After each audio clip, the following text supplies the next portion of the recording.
bahaya itu. Nanti dijilat arwah loh. Aku langsung refleks ngomong begitu waktu lihat temenku asal lempar pembalut ke tempat sampah, masih basah dan terbuka. Dia ketawa. Ah lo lebay, mana ada arwah suka hal gitu. Aku langsung diam sebentar, terus aku bilang, gue pernah dengar ceritanya. Dulu banget, katanya ini kejadian nyata. Dialami langsung sama seorang wanita muda yang hidup sendirian di sebuah kontrakan kecil pinggir kota. Kontrakan itu bukan yang jelek, tapi juga nggak bisa dibilang nyaman. Jendelanya sempit, ventilasi buruk, dan kamar mandinya ada di pojok gelap yang lantainya selalu dingin bahkan saat siang bolong. Perempuan ini hidupnya cukup tertutup. Pagi-pagi kerja, malam pulang, terus tidur. Ia termasuk orang yang gak terlalu percaya hal mistis. Tapi ada satu kebiasaannya. Kebiasaan kecil yang gak pernah dia pikir akan jadi awal dari semuanya. Setiap kali haid, ia selalu mengganti pembalut tanpa mencuci bekasnya. Langsung dicabut, lempar ke tempat sampah. Kadang dia lempar sembarangan, kadang sampai menempel ke sisi ember karena nempel darahnya. Dia juga gak pernah bungkus pembalut itu dengan kertas atau plastik. Langsung buang, begitu saja, dalam keadaan terbuka. Kadang masih ada tetesan darah yang belum kering, dan baunya menyengat. Kadang-kadang, saat ia pulang malam dan membuka pintu kamar mandi, ia sempat terdiam. Karena aroma amis hangat yang naik, begitu tajam, menusuk ke dalam hidung. Bau itu bercampur dengan aroma kelembapan tua, seperti kain basah yang dibiarkan membusuk. Tapi dia tak pernah ambil pusing, karena selama ini tak pernah terjadi apa-apa. Hingga suatu malam, semua berubah. Waktu itu, hujan deras. Petir sesekali menyambar, dan suara air hujan jatuh, seperti menghantam atap rumahnya tanpa henti. Listrik sempat mati selama beberapa menit. Saat kembali menyala, ada suara yang tak biasa. Dari dalam kamar mandi, ia mendengar suara slurp, slurp, seperti suara sesuatu yang menjilat, tapi bukan lidah manusia, lebih kasar, lebih panjang, dan disertai bunyi lendir lengket. Shulurp. Awalnya ia kira itu suara air yang mengalir, atau mungkin tikus. Tapi saat ia dekati, suara itu malah berhenti. Ia buka pintu kamar mandi perlahan, dan tak ada siapa-siapa. Tapi, tempat sampahnya terbuka.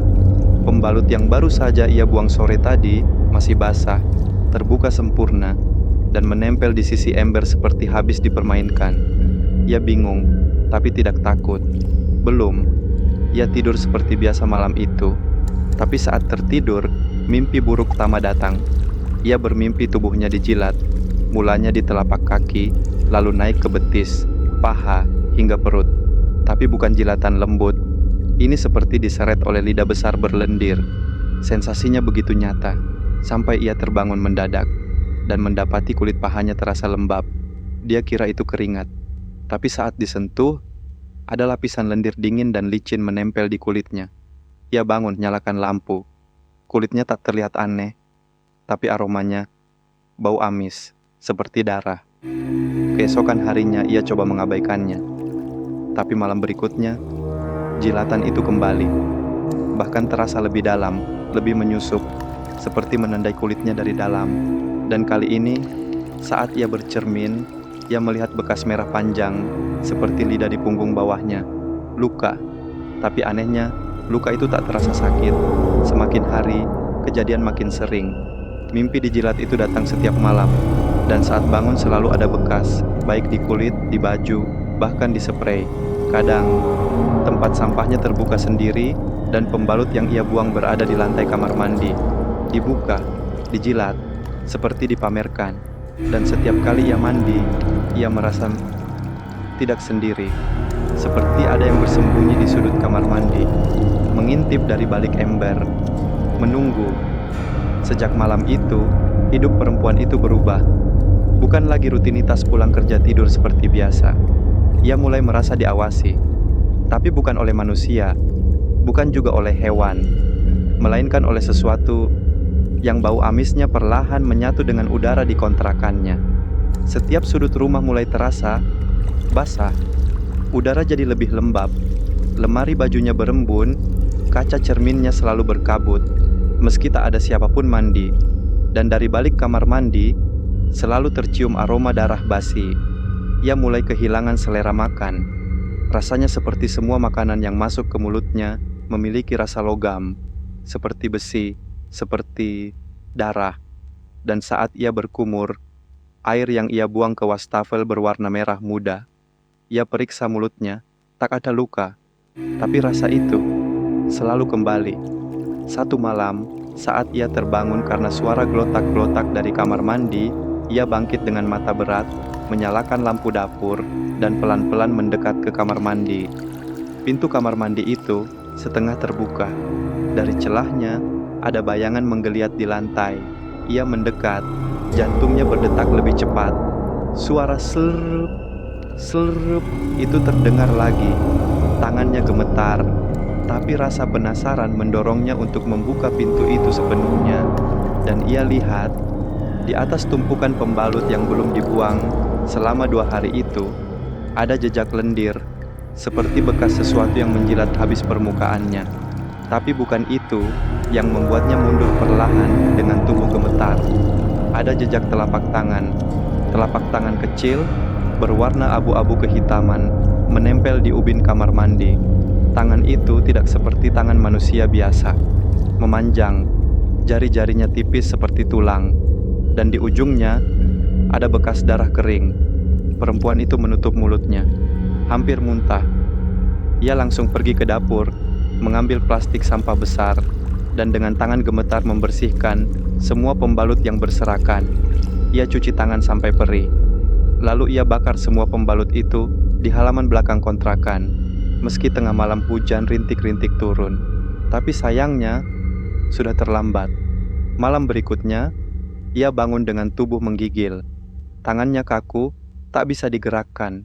Mulutnya terbuka, tapi tak bisa teriak. Matanya hanya bisa memandang ke langit-langit, dan di sana, di langit-langit kamarnya, ada bekas darah yang menetes perlahan, tetes demi tetes, mengenai wajahnya. Dan dari balik sudut ruangan, terdengar suara seperti hewan yang terengah-engah, mendekat. Huk, huk, susup. Perempuan itu tak bisa bergerak, tak bisa menjerit. Dan untuk pertama kalinya, ia merasa lidah yang biasa hadir dalam mimpi, kini benar-benar menyentuh kulitnya secara nyata. Jilatan itu dingin, panjang, licin, meninggalkan bekas yang membakar. Ketika ia akhirnya bisa bergerak dan menyalakan lampu, sprei tempat tidurnya sudah basah oleh lendir kehitaman. Dan yang lebih mengerikan, di dinding kamar ada coretan samar. Aku sudah menemukanmu. Sejak saat itu, ia tak pernah bisa tidur tenang. Setelah malam itu, perempuan itu tak lagi sama. Bukan hanya karena trauma, tapi karena ia mulai merasa tubuhnya bukan miliknya sendiri. Di siang hari, ia masih berusaha menjalani hidup seperti biasa. Berangkat kerja dengan mata sembab, pulang dengan tubuh menggigil. Tapi setiap langkah yang ia ambil terasa berat. Seolah ada sesuatu yang menempel di punggungnya, menggantung, menyusup, menjilati dari dalam. Tubuhnya mulai menunjukkan perubahan. Kulit di bagian punggung atasnya terasa gatal setiap malam. Dan saat digaruk, keluar cairan seperti lendir bening yang baunya mirip darah basi. Tapi itu belum apa-apa. Yang paling membuatnya kalut adalah perasaan lidah yang terus menjalar. Bukan lidah di mulut, tapi sensasi seperti lidah yang tumbuh dari dalam kulit, menyusup di balik lapisan daging, seperti menari-nari di antara tulang dan otot. Tiap malam, lidah itu menjilat dari dalam tubuhnya sendiri. Ia tidak bisa menjelaskannya, tapi itu nyata, sangat nyata. Suatu malam, ia memutuskan mandi air panas, berharap air bisa menghapus rasa menjijikan itu. Uap memenuhi kamar mandi, cermin berkabut. Ia berdiri telanjang, tubuhnya gemetar, dan ketika menyekat cermin, ada bayangan di belakangnya. Tipis, kurus, membungkuk, dengan tubuh mirip perempuan, namun wajahnya kosong. Tak ada mata, tak ada hidung, tak ada mulut. Yang ada hanya lubang panjang, seperti luka robek horizontal, dan dari lubang itu menjulur sebuah lidah, panjang, kotor, berwarna merah tua seperti daging mentah. Lidah itu menjulur perlahan dan menjilati bayangan perempuan di cermin, dari leher, turun ke punggung, ke paha. Seketika ia terjatuh, tubuhnya seperti disengat listrik. Tapi saat ia menoleh ke belakang, tak ada siapa-siapa. Tapi cerminnya masih berkabut. Dengan jejak lidah berlenggok, dia mulai kehilangan akal. Bau amis itu kini menempel di seluruh rumah, bahkan di bajunya, di rambutnya, di kulitnya. Dan tiap kali ia mengganti pembalut, meski sudah ia bersihkan, sudah ia bungkus rapat, tetap saja muncul suara es-sahashalrp, suara napas berat, dan bekas pembalut yang tiba-tiba ada di lantai, berlumuran lendir dan darah. Padahal tadi sudah ia bakar di luar. Arwah itu tidak hanya menjilat, tapi ia mulai tinggal di tubuhnya, di rumahnya, dan yang paling gila, di pikirannya. Beberapa malam kemudian, ia terbangun karena mimpi yang sama. Tapi kali ini lebih parah. Ia melihat dirinya sendiri berdiri di tengah kamar mandi, telanjang, dan dari tubuhnya muncul lidah-lidah panjang yang keluar dari pori-pori kulitnya. Lidah-lidah itu menjilat tubuhnya sendiri, saling melilit, melumat, meninggalkan bekas merah membusuk. Dan dalam mimpi itu, ia menikmatinya, menikmati rasa sakit, menikmati rasa jijik. Ia terbangun dengan senyum lebar yang tak bisa ia jelaskan. Hari berikutnya, tetangganya mulai bertanya, "Kamu kenapa? Wajah kamu pucat, kayak orang habis kesurupan." Tapi ia tak menjawab, karena jauh di dalam dirinya, ia tahu sesuatu sedang tinggal di sana. Dan malam itu, bekas jilatan muncul di dalam mulutnya, di langit-langit, di dinding pipi, seperti luka bakar berbentuk lidah. Ia tak lagi mencari pertolongan, karena ia sadar yang ia undang sudah mengikat tubuhnya, dan semuanya dimulai dari satu pembalut yang dibuang sembarangan. Sejak malam-malam penuh lidah menjilat itu, perempuan itu sudah tak berani tidur, tapi tubuhnya tak bisa melawan kantuk. Setiap kali matanya terpejam, ia terbangun di tempat yang sama, di kamar mandinya, dengan cermin penuh kabut dan lantai yang basah oleh darah. Namun yang aneh adalah, darah itu bukan berasal dari tubuhnya. Darah itu menetes dari langit-langit. Awalnya hanya satu titik, setetes, dua tetes, hingga akhirnya hujan darah. Cipratan merah jatuh membasahi ubin putih, merembes ke dinding, mengalir seperti air hujan, tapi terasa hangat dan kental. Perempuan itu menatap ke atas dengan ngeri, dan ia melihat di langit-langit rumahnya ada rongga yang terbuka seperti mulut besar. Mulut itu tidak punya gigi, tapi punya puluhan lidah yang menjulur keluar, bergoyang ke segala arah, seperti menjilat udara. Dari mulut itulah darah mengalir. Ia teriak. Lidah-lidah itu mulai menjulur ke bawah, satu persatu menyentuh rambutnya, wajahnya, dadanya. Ia lari keluar kamar mandi dengan tubuh basah oleh darah, terhuyung ke ruang tamu. Dan saat ia memandang ke atas, langit-langit rumahnya juga berubah. Seluruh plafon rumah itu kini dipenuhi luka robek berbentuk mulut. Masing-masing mulut memiliki satu lidah panjang menjulur keluar. Ada yang menjilat dinding, ada yang menjilat perabot, ada yang menjilat bekas noda darah yang sempat ia bersihkan dari lantai. Bau amis itu kini menyatu dengan napasnya sendiri. Ia mencoba kabur dari rumah, tapi pintu depan tak bisa dibuka. Paku-paku berkarat entah sejak kapan menancap dari dalam.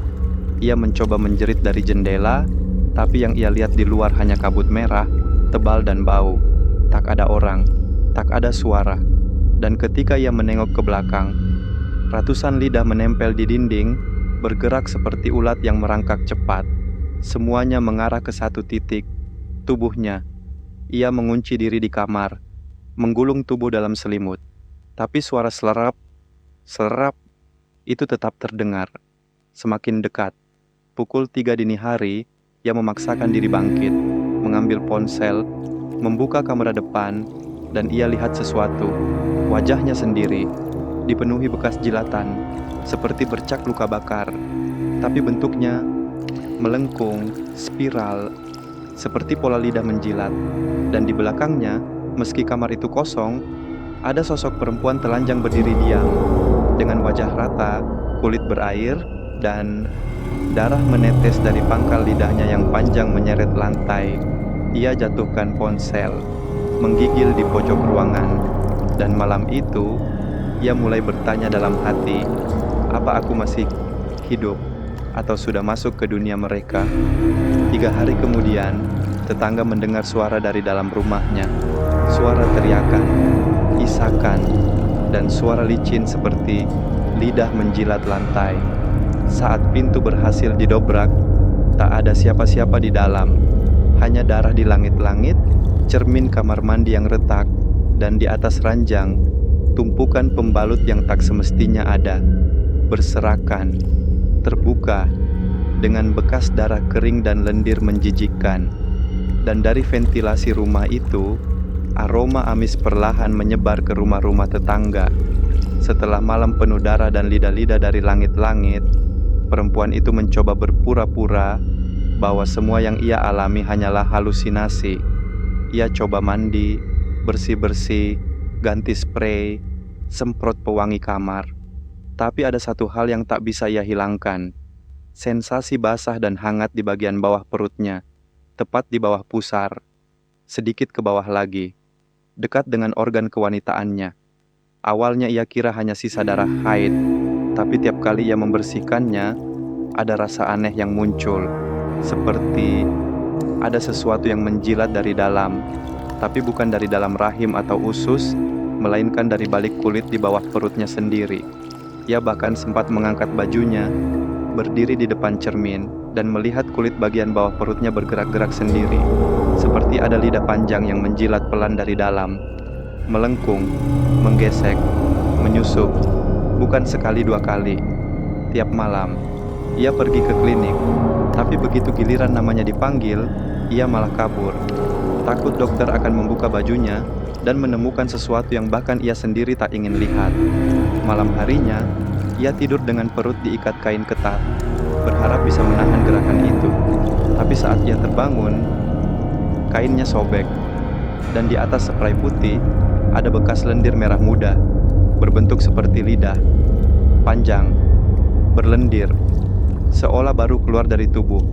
Ia panik, masuk kamar mandi, melepas semua pakaiannya, dan tepat ketika ia menekan bagian bawah perutnya, kulitnya terasa tipis, seperti akan sobek, dan saat disentuh, ia merasakan sesuatu di baliknya bergerak cepat, seperti ular kecil yang licin.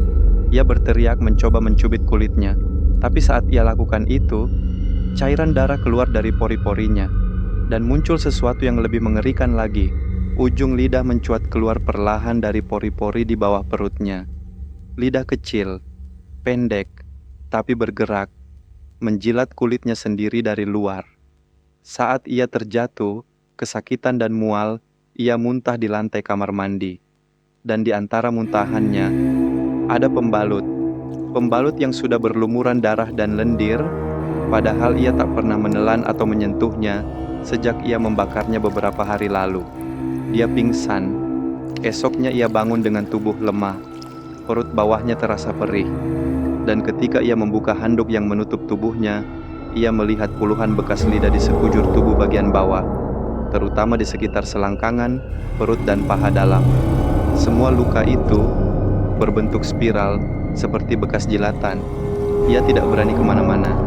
Ponselnya tak bisa dinyalakan, dan suara-suara malam makin jelas di telinganya. Bukan hanya suara SSL rerap menjilat, tapi juga suara seperti erangan perempuan kesakitan dari balik dinding, tapi tidak bicara, tidak memanggil, hanya mengerang. Dan kadang terdengar suara lidah menyentuh ubin, pelan, konsisten, slap, slap, slap. Malam itu ia tak tahan. Ia telanjang bulat, duduk di tengah kamar mandi, dan mulai mencakar kulit perutnya sendiri, berusaha mencabut sesuatu yang menjilat dari dalam. Tapi semakin ia cakar, semakin lendir dan darah keluar dari sana. Dan saat ia melihat ke lantai, Seluruh ubin penuh dengan lidah, panjang, lembek, bergerak sendiri, menjilat apa saja, bahkan menjilati tubuhnya. Malam itu, ia tidak keluar kamar mandi, tidak pernah lagi terlihat, dan beberapa hari kemudian, tetangga melapor karena bau amis yang semakin menyengat dari rumahnya. Petugas yang masuk menemukan rumah kosong, tapi di kamar mandi, dinding penuh dengan bekas lidah, dan di cermin tertulis dengan darah. Kalian pikir itu cuma darah haid biasa? Kalian belum tahu apa yang mengintai setiap tetesnya. Setelah malam itu, tak ada yang benar-benar melihatnya lagi. Tetangga bilang rumahnya kosong, tapi anehnya, lampu kamar mandi masih menyala tiap malam. Seseorang sempat mengintip lewat celah jendela. Tak ada manusia, tapi ada bayangan perempuan yang berdiri di depan cermin, menghadap ke sana berjam-jam. Beberapa hari setelah hilangnya perempuan itu, seseorang menempati rumah itu, seorang ibu kos baru. Dan seperti nasib, salah satu penghuni kos yang baru adalah gadis muda, cantik, ceroboh, dan sedang haid. Suatu malam, ia lupa. Pembalutnya penuh darah. Ia malas membungkus. Dilempar begitu saja ke tempat sampah, tanpa dilipat, tanpa dibersihkan, tanpa rasa takut. Malam itu, ia mulai merasa dijilat sesuatu saat tidur. Awalnya ia kira kucing, tapi saat menoleh, tidak ada apa-apa. Ia lanjut tidur, tapi esok paginya, tubuhnya gatal luar biasa. Saat ia berdiri di depan cermin, ia melihat luka-luka aneh di paha dalamnya. Bukan luka gores, tapi lingkaran spiral, seperti bekas jilatan. Ia mengeluh ke penghuni kos lain, tapi semua bilang, itu cuma alergi, mungkin dari sabun. Tapi malam-malam selanjutnya, mimpi buruk datang bertubi-tubi. Ia bermimpi sedang mandi, lalu semua air keran berubah jadi darah kental. Dan dari lubang pembuangan muncul lidah merah besar, menjilat kakinya sambil mengeluarkan suara basah. Saat ia bangun, kakinya benar-benar basah. Tapi bukan air, lendir, bau amis. Satu malam, ia pulang larut dari minimarket. Kos sepi, tapi di ujung koridor, ia melihat bayangan perempuan berdiri diam di depan kamar mandi, basah kuyup. Rambutnya menempel di wajah, dan dari ujung jari tangannya menetes cairan merah. Gadis itu ingin bertanya, tapi perempuan itu tak menoleh, hanya diam. Lalu, perlahan lidah panjang keluar dari bawah rambutnya. Lidah itu menjulur ke lantai dan mulai menjilat jejak darah gadis yang tertinggal. Gadis itu lari ke kamar, mengunci pintu, dan mulai muntah karena jijik dan ketakutan. Tapi saat ia hendak mencuci mulutnya di wastafel, air keran berubah merah. Ia menjerit, mundur, tapi dari lubang lantai keluar suara rintihan. Bukan manusia, tapi basah, melekat, dan sangat dekat. Slerp, slerp. Keesokan harinya, penghuni kos menemukan kamarnya kosong. Tapi anehnya, seluruh pakaian dalam dan pembalutnya tertelan ke dalam lubang pembuangan kamar mandi. Seolah ada yang menyedotnya dari bawah, menjilatnya satu persatu. Dan di dinding kamar mandi, ada tulisan samar. Yang kalian buang sembarangan akan kembali menjilat kalian sampai tak tersisa. Tak lama setelah kejadian itu, kosan tersebut perlahan mulai sepi. Satu persatu penghuni pindah keluar karena bau amis yang tak kunjung hilang, meski seluruh kamar sudah disemprot, dipel, bahkan diganti keramiknya. Tapi tetap, bau besi darah itu selalu muncul tiap malam, khususnya setelah jam 12. Perempuan yang pertama kali dibayangi, yang tubuhnya dijilat dari dalam, yang setiap malam kesakitan di bawah perutnya, akhirnya jatuh sakit. Bukan sakit biasa. Dokter tak bisa menjelaskan. Semua hasil tes normal, tapi ia terus mengeluh bahwa ada yang menjilat-jilat isi perut bagian bawahnya. Ia makin kurus, wajahnya pucat, rambutnya rontok, dan tiap malam ia berteriak dalam tidurnya. Tak ada yang berani mendekat, karena tiap kali ia mengerang kesakitan, bau darah haid menyebar di seluruh ruangan. Suatu malam, ia tidak bangun lagi. Tubuhnya ditemukan membiru, tapi anehnya, tak ada luka luar. Hanya bekas lidah di bawah perut, paha, dan sekitar organ intim. Bahkan petugas yang mengangkat jenazahnya berkata, "Saya belum pernah lihat mayat seperti ini. Tubuhnya masih basah, tapi bukan air, seperti dijilat sesuatu." Dan sejak malam itu, setiap perempuan yang buang pembalut sembarangan, apalagi kalau tidak dibersihkan atau dibungkus rapi, kadang merasakan sesuatu yang aneh, seperti dijilat dari tempat yang seharusnya tak bisa dijangkau siapapun. Dan cerita ini terus menyebar, dari satu bibir ke bibir lainnya, dari satu perempuan ke perempuan lain, disampaikan sebagai peringatan, bukan untuk menakuti, tapi untuk menjaga. Dan katanya, asal-muasalnya dimulai saat seorang wanita melihat temannya mau buang pembalut ke selokan, lalu ia bilang, jangan, bahaya, nanti dijilat arwah loh." Gue pernah dengar ceritanya. Katanya, dulu ada perempuan yang buang pembalut sembarangan, dan akhirnya tubuhnya sendiri dijilat, pelan-pelan, sampai tak tersisa. Buat kalian yang masih suka buang pembalut sembarangan, ingat satu hal, darah haid itu mengundang sesuatu. Dan kalau dia sudah datang, yang dijilat bukan cuma pembalutnya, tapi tubuhmu dan jiwamu.